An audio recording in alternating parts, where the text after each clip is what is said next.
네, 시장 전반이 의미 있는 흐름을 보이는 와중에 이더리움의 반등세가 상당히 눈에 띕니다. 벌써 2,800달러 돌파 테스트를 잘 진행을 해주고 있는데, 한 달 동안 이어졌던 어떤 박스권 횡보 상황에서 이제 온전하게 돌파를 해낼 수 있을지 관심도가 높아지는 그런 상황입니다. 오른쪽 알트 시즌 인덱스는 아직 22에 불과합니다. 지금 전반적으로 알트들이 꿈틀대곤 있지만 아직 많은 사람들이 기다리는 알트 시즌의 양상까지 기대하기에는 갈 길이 엄청 많이 남았다, 그런 부분 느낄 수 있는 상황입니다.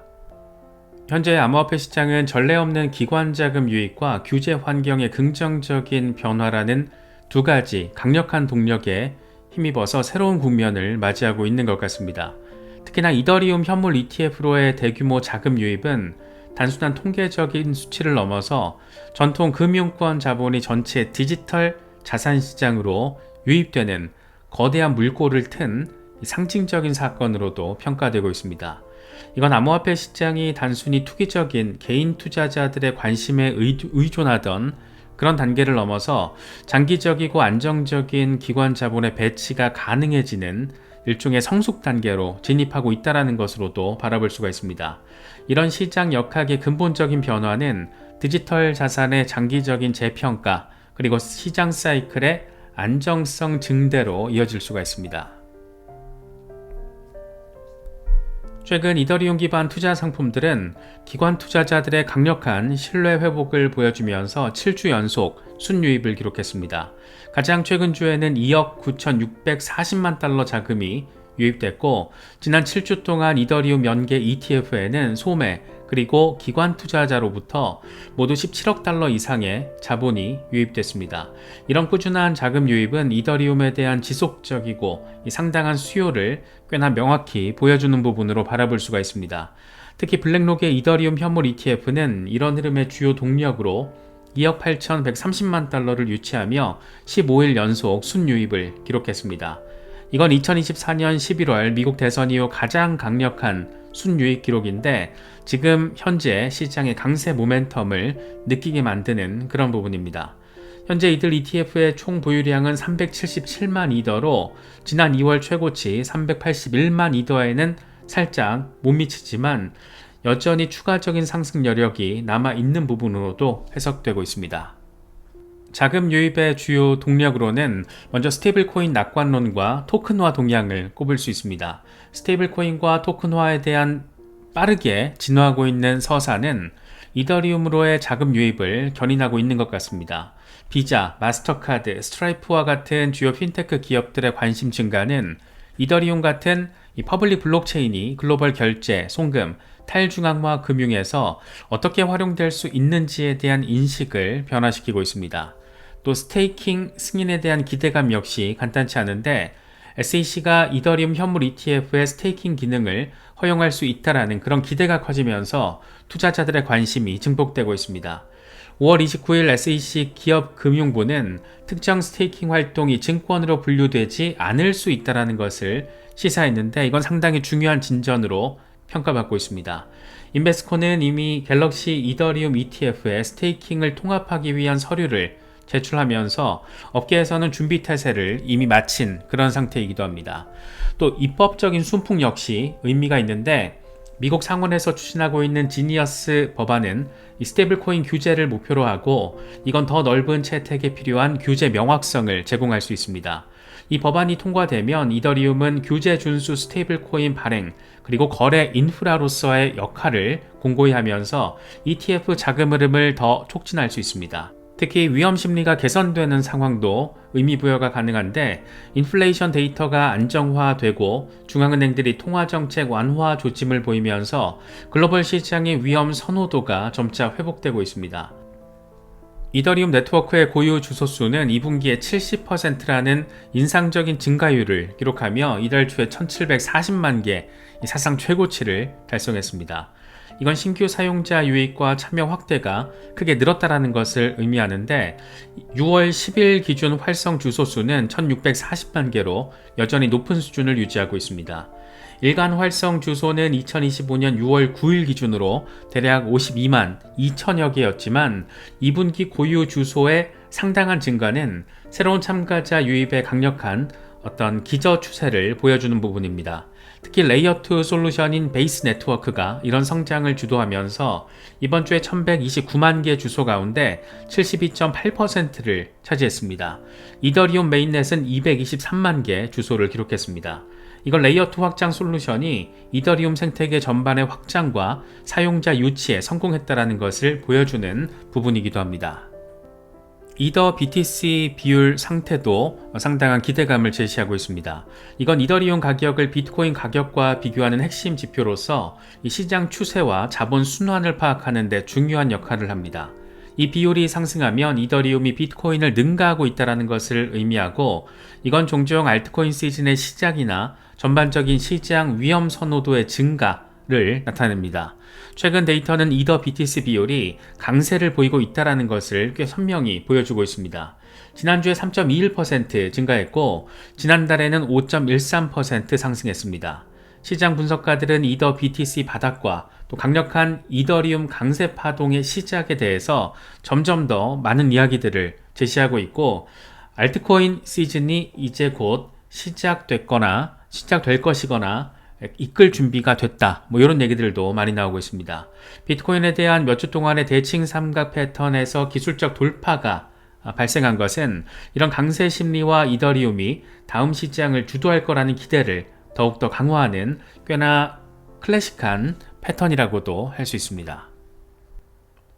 이더리움 ETF로의 상당한 기관 자금 유입은 이더리움의 근본적인 정당성을 제공하는 부분이지만, 이더리움 가격의 최근 상승은 생태계 성장이나 또 탈중앙화 애플리케이션의 높은 수요 또는 사용을 반영한다라기보다는 과도한 투기적 행동의 결과일 수 있다는 분석도 있습니다.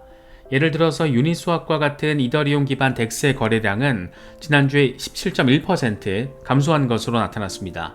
이건 기관 자본이 장기적인 강세 전망을 뒷받침하는 반면, 단기적인 가격 움직임은 여전히 단기적인 개인 투자자들의 투기 심리와 포모에 크게 영향을 받을 수 있다는 것을 보여주는 부분입니다. 투자자들은 시장 행동을 이해하고 투기적 급등에만 휘둘리지 않기 위해서 이런 두 가지 힘을 구별해서 바라볼 필요가 있지 않을까 생각됩니다. 안정적인 코인 낙관론과 토큰화 추세, 그리고 입법적인 순풍이 이더리움 ETF 유입의 주요 동력으로 작용하고 있습니다. 이더리움은 더 이상 단순한 변동성이 있는 암호화폐가 아니라 특히나 스테이블 코인과 실물자산 토큰화를 대비한 미래 금융 시스템의 기초 인프라로 점점 더 강화된 인식을 키워가고 있습니다. 이런 전통 금융권의 재평가는 이더리움의 잠재적 시장을 크게 확장시킬 수 있는 부분이고, 암호화폐의 원래 투자자를 넘어서 글로벌 금융의 미래에 관심 있는 투자자들에게도 매력적인 자산이 될 가능성이 높습니다. 이건 훨씬 더 큰 규모의 자본 유입을 가능하게 만들어서 이더리움의 역할과 장기적인 가치 평가를 변화시킬 수 있는 부분으로도 기대되고 있습니다. 최근 미국 SEC는 탈중앙화 금융, 디파이에 대한 접근 방식에서 굉장히 전폭적인 변화를 보이고 있고, 이게 이더리움을 비롯한 디파이 테마에 대한 주목도를 높이고 있습니다. 포레킨스 SEC 의장은 디파이 플랫폼을 위해서 특별히 고안된 혁신 면제를 공개적으로 지지했습니다. 애킨스는 소프트웨어 개발자는 탈중앙화 도구가 어떻게 사용되었는지에 대해서 책임을 져서는 안 된다라는 중요한 메시지를 정식으로 밝혔습니다. 이 양반은 코드 작성 행위와 규제 대상 금융활동을 분리해야 한다라고 강조하며, 코드 출판을 규제하는 것이 수정헌법 제1조의 권리를 침해할 수 있다라고 주장했습니다. 이런 새로운 입장은 이전 SEC의 강압적인 접근 방식과는 분명히 상당히 완전 다른 차이점을 보이면서 더 협력적이고 미래지향적인 규제 환경을 만들어 가려는 의지로도 해석되고 있습니다. 폴 애킨스는 셀프 커스터디에 대해서도 굉장히 전폭적인 입장을 선보였는데, 양반은 셀프 커스터디를 기초적인 미국의 가치라고 옹호하면서 특히 전통적인 중개가 불필요한 거래 비용을 부과하거나 또 스테이킹과 같은 온체인 활동을 제한하는 경우 암호화폐 자산의 셀프 커스터디에 더 큰 유연성을 부여해야 한다고 밝혔습니다. 이런 변화를 더 뒷받침하기 위해서 SEC는 특정 조건 아래 지분증명 네트워크에서의 특정 스테이킹 활동이 증권 또는 증권 판매에 해당하지 않는다라고 명확히 했습니다. 이 같은 설명은 디파이 생태계의 기반인 이더리움에 있어서 엄청난 의미 부여가 가능한 부분입니다. 이런 진화하는 규제 입장은 온체인 혁신과 이 비수탁형 디지털 지갑의 광범위한 채택을 장려하기 위해서 명시적으로 고안됐다라고 할 수 있고, 트럼프 행정부가 미국을 암호화폐 글로벌 수도로 만들겠다라는 목표와 일치하는 결을 같이 하는 부분입니다.